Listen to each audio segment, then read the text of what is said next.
এটা আমার ঘেরের পাশেই, মানে ঘেরে যাওয়ার আগে একটা পুকুর আছে, এইখান থেকে পোনা নেওয়ার জন্য কথা চলতে আছে।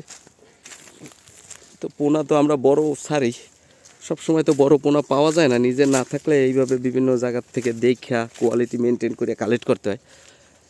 তো আজকেও এইখানে আসছি, ওরা পুকুর পরিষ্কার করতেছে বলতে এই জায়গায় প্রচুর কচুরিপানা ছিল, মাছ আছে, মাছ ছাড়া ছিল, কিন্তু কোনো যত্ন নাই, খাওয়া নাই, এমনি প্রাকৃতিকভাবে যা হয়ে আছে ওই অবস্থায়। তো এই জায়গায় আসছি আজকে, দেখি মানে কালকে মাছ নেব, কিন্তু আজকে একটু জাল মাইরে দেখতে আইছি আসলে মাছ কি পরিমাণ আছে, মানে কোন সাইজের আছে। দেখি যে জাল ফিটিং করতে আছে, এর ভিতরে কি হয়। বাহ, এই জায়গা থেকে একটা রসের ঘেরা নাই, উপরে ওই যে রসের হাঁড়ি পাতা, দেখি কি সাইজের মাছ আছে। আমাদের আসলে বড় মাছ না হইলে পোষায় না, অন্তপক্ষে 400 গ্রাম 500 গ্রাম দরকার, কিন্তু ওই সাইজের পোনা পাইতেছি না। যদিও আমি ব্যবস্থা নিয়েছি, সামনের বার থেকে এরকম আর পোনা টোকাইতে হবে না, আমরা বরঞ্চ আমরাই মানুষের পোনা দিতে পারবো বড় সাইজের, সেই ব্যবস্থা নিতে আছি। দেখি কি হয়।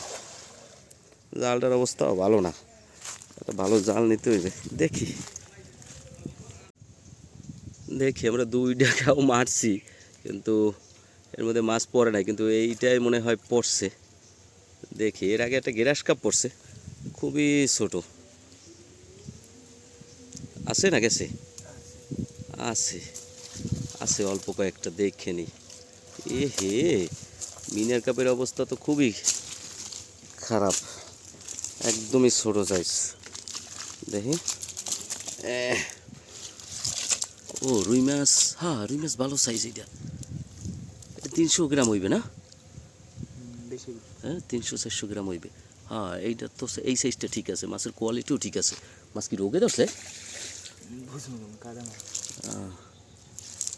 পুঁটি, এই পুঁটিগুলো আমি গতবার দেখছিলাম এই পুকুরে, একদম ছোট ছোট ছিল, আর একটু সাইজটা ভালো হয়েছে। এটা কি মিনার কাপ? এ হে, একদম বাজে অবস্থায় হয়েছে।